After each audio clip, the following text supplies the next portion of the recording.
What's good YouTube? Plus Master here. Welcome back to Shiny Ho Ho TCG, bringing you guys a top 10 meta card list from the Wilderness set that just came out. Remember to like, comment, subscribe, follow us on Instagram, check out the TCG player, Shiny Ho Ho TCG, and check us out on Macari. So let's go into what the list is going to be all about. So it's going to be the cards that you're going to most likely see in competitive play. And this is like my prediction, right? Because we have not totally seen anything yet. But I do plan, I'm really excited for it. I plan on going over like lists that have like topped recently, just to make it really easy for some people to find some lists and things like that. Maybe get you more familiar with what is going on, and maybe there's some decks you want to try out for yourself too. So I'm excited to go for that, but before that I'm gonna do a top 10 meta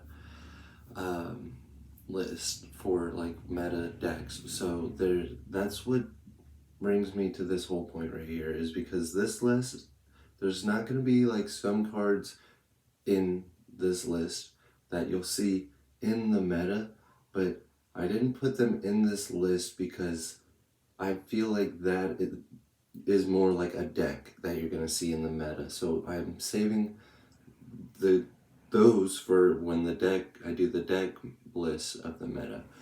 So there are certain cards that aren't in here, like basically like a lot of cosmic cards and probably like a few light cards that I think, should get an honorable mention, like the Weeping Black Angel. That thing seems really good, and there's something else, you change it into a dark so you just knock anything out, and I think dark is going to be pretty viable anyway, so like it should be a good side if any, or like a 1-2 of just to have, because it's good anyway. So like Black Angel, for example, is like one of them. Germany, I think, should kind of be on here, but I think it's just one of those cards where it's just obvious you're going to use it if you want to draw and make your deck a little bit thinner, and that's something your deck wants to do because it has space and you have the Prism Aura. And it would also just kind of be in forest decks, like you would obviously just put it in there. So I didn't really put that on the list. So I'm kind of just talking about cards that I think are going to like change up the meta, that are going to force people to play differently. And these cards aren't necessarily even going to be in the deck. I think a lot of these cards are mainly just side deck cards, but they are going to affect how people are going to build their decks, or how they're going to have to figure out how to counter certain things, which there are ways to be able to do that. But some of those cards aren't from this set, so those aren't even on the list as well. So let's just go into number 10. So number 10, we're starting it off with Bigfoot, which Bigfoot is going to be the win condition from the set.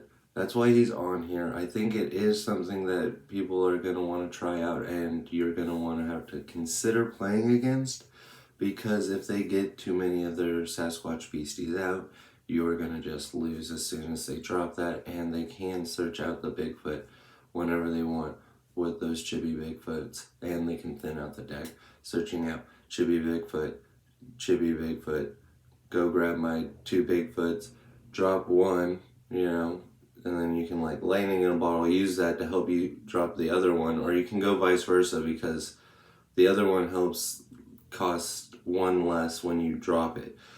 Another Sasquatch that turn, so you can technically do that, and then you can lightning in the bottle the Bigfoot, and then use that to rest it to pick up your other Bigfoot, and do stuff like that to make it so your stuff can like stand and maybe swing. I honestly think so the win condition for Bigfoot is gonna be Bigfoot, right? But you are gonna be seeing some like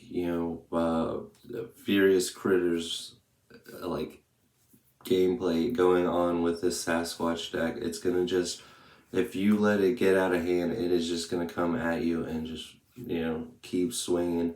And then if you let it go out of hand and you're trying to figure out how to like defend and stuff, or win back by just dealing more damage at them, and you don't go for their beasties, then they can just drop the Bigfoot and win that way. So it seems like a very viable card, a very viable deck later down. Like, well, right now I think it could be viable. So that's why, and it is like the cover of the card. So I like the card. I want it on the list. It's number 10. What was number 9? Sorry, number 9. Oh, it is I can never say this dude's name right. The Mitsufetsu.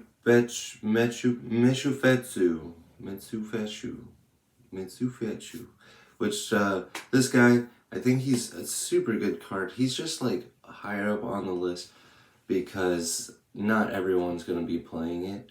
But it is going to be something that, like, you can get out as a dark deck that will help you dig a little bit for a couple more cards. So, and it like can hang for itself. It's got like nice HP and nice attack, so it can do a little bit just for itself there.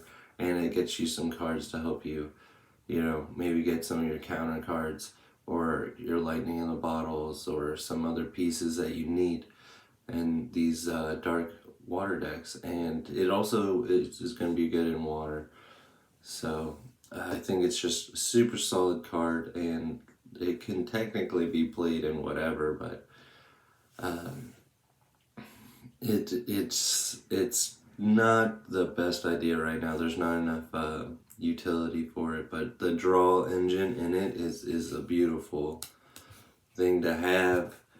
It's number 9. And number 8, I think this card is still super good. This is what is going to be like keeping the angry critters at bay, keeping the little light ball lemon head guy, I can't remember his name, like Dingbell, I think that's what it is, like keeping those tokens at bay, keeping the Napareba, Sinister Shadow combo at bay. You're gonna be the octopus tokens, keeping that at bay.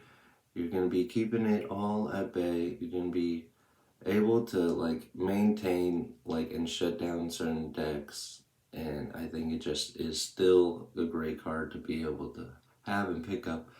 Tiny Island, and it should still be in your sideboard. You can search it out with what is this card called? This one, Born from the Earth.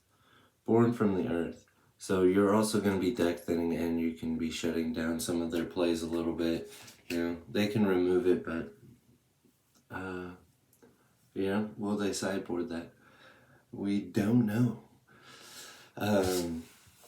But yeah, so I think that is super good. Still, Tiny Island, even though if you're not aware, the errata where it just does tokens, max 5 tokens, you're still shutting down a lot of these plays that generate tokens. So I think it is a really good card to just have.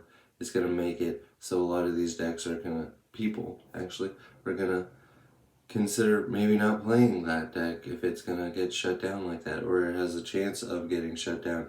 So Tiny Island is most likely going to see some play in the side deck there. Great card. And then what do we at? Number 7.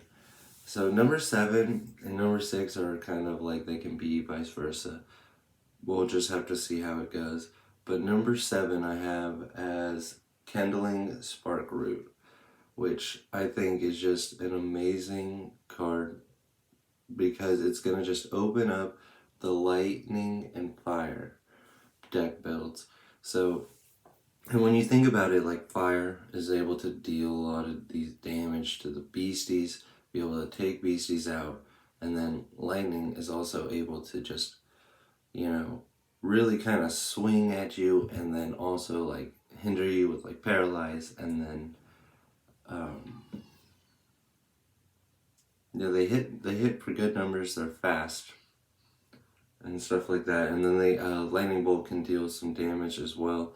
So you just have this combination of like, now you have effective beasties to just go in and just swing to get a little bit of damage, when you can just not play some of maybe the bigger fire beasties or drop their count for really end game stuff, and you don't really need to rely on them. And this will also flush out some of their cards to save that bigger beastie like Gassy and stuff like that for later down in the road. And it'll also be like an effective like zap, like a burn. Like you're gonna be like fire and lightning, and that would be super sick. So I think it's gonna be a good card that you're gonna see coming and affecting the meta. And number 6 is the Megalodon II. So it's also like the same thing. I think you're gonna be seeing like dark and water decks, and it's really just gonna be like counter stuff, blow things up or remove them, basically banish them, banish you. So you're just gonna be blowing stuff up, banishing shit, and countering stuff, and then drawing cards, which is great for dark. So that is also a great card. I can see affecting the meta.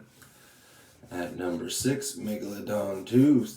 Alright, and then number 5, which is Hateful Demise, which this is going to be, kind of side deck for Toad and stuff like that.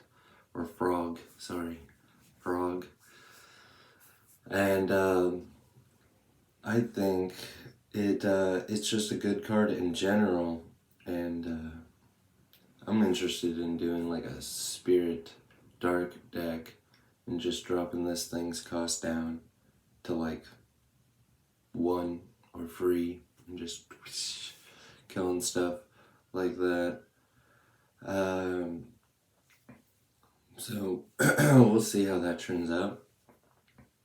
But Hateful Demise, great card. I think it's gonna see some play, especially in dark decks. It is a 2-drop, so it's possible to get it off.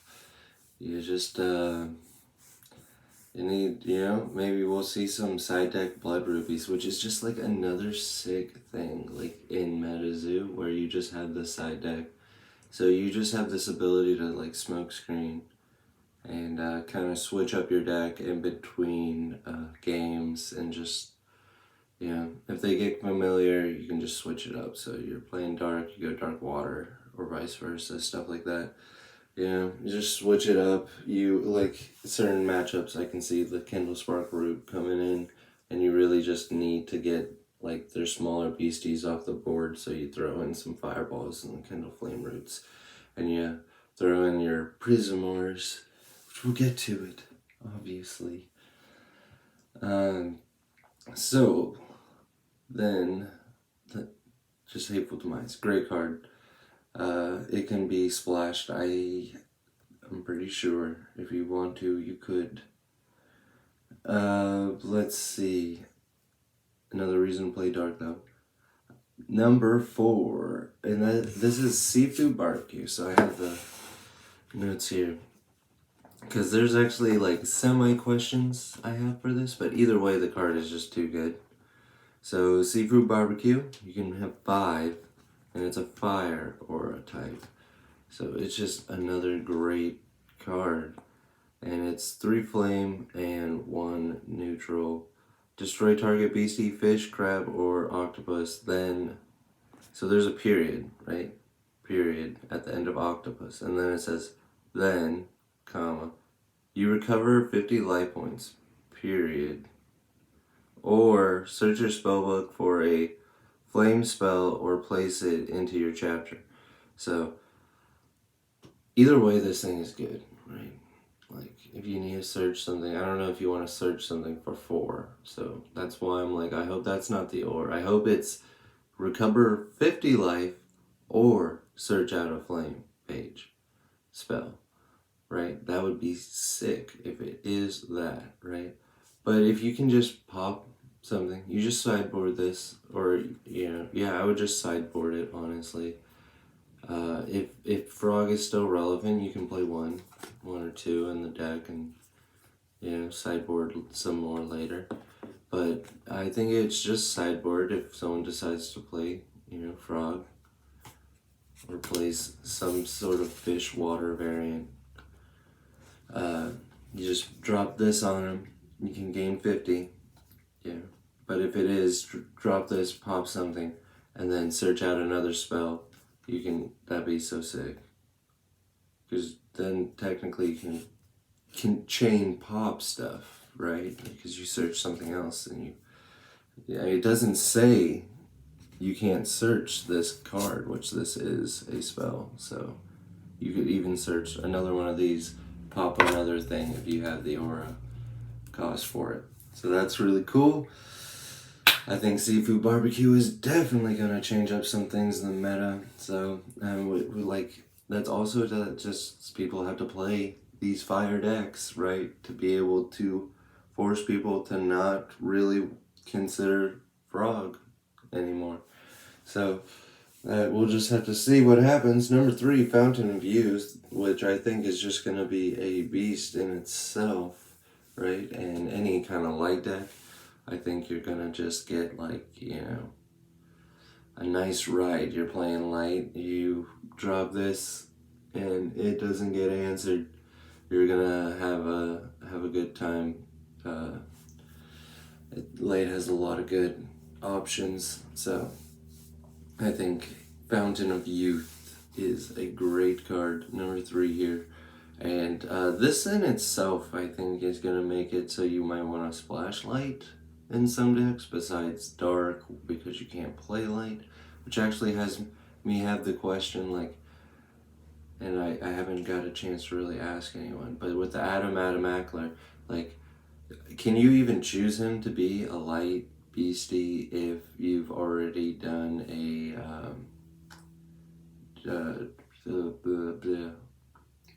Death Beam? You know, like, can you even make him light, or is, like, if you did, like, he would just get removed, maybe? That's what I was wondering. So, because it says you can't play light pages, right? Like, so I was wondering, like, so you can't choose him to be a light anymore. He has to be dark when he enters. So I was just wondering about that. But, so let me know if you know in the comments. Let me know. But yes, Fountain of Youth, I think it's going to be splashed in any deck that wants to play that, you know, as a strategy, or we are going to see a little flood of light decks being played, because light is pretty cool. Which that's like another, like, mini thing, what I kind of am going to go into in the next one. I kind of am thinking it's going to be like a little triangle where it's going to be like light, dark, cosmic kind of deal. You know, those 3 are just going to be kind of trying to take hold of the meta, and like stuff like fire and water and forest are going to be, and frost are going to be, like, just trying to, like, appear, and like people that are really comfortable with it are going to show some results. Let's see, so going on to number 2, Toxic Water, which any deck can play this, and it's just like the thing that is going to help you, like, shut down Frog, which this card in itself could put in enough work to take down Frog from its throne, honestly. And we're going to take a look at some lists that were in some competitive plays in the future here, and you'll see that they're playing Toxic Water in the deck. It's a really good card. This one, definitely pick it up for sideboard at least, but I think it is good in the deck to help you take care of a few problem cards. And it's just a potion, so it's free. Toxic Waters, number 2. And then, of course, everyone probably knows. Number one is going to just be the Prism Aura. It is just going to be, like, I think it's going to be really good strategically for, some competitive play. But we will see a lot of decks just trying to make things work that they like. I think, which is cool, but I don't think they're going to be quite there yet. This isn't going to fully push them, unless you're Lightning Fire, right? Dark Earth, Dark, any of these aura things, the aura artifacts, I like to call them aurifacts. Any of those, that'll kind of help push it a little bit closer. But I think, depending on, what you're trying to do here, it might just not quite be ready yet, but it's going. The things that you want to play are gonna be playable. Okay, so if there's like cool cards, like keep them in mind. These cool cards that you like, you always keep them in mind. Okay, look back at them every set. Go look back at them. Go see what you like, and see if it makes it a little bit better every set. So Prismore is going to be able to help do that. It's like the chase card of wilderness, right? Like maybe the more realistic chase card, I would say. Like, it's the more realistic chase card to like expect from the box. And it's a really good card. I'm not looking forward to having to buy 2 of these, so hopefully I can pull some. But that's gonna be the list. Hope you guys enjoyed, and remember to like, comment, subscribe. Let me know what you guys are thinking should be on the list, what you guys are looking forward to playing, and what you guys are happy to see come out of the set. And thank you all so much for watching. Stay safe out there and have a good day.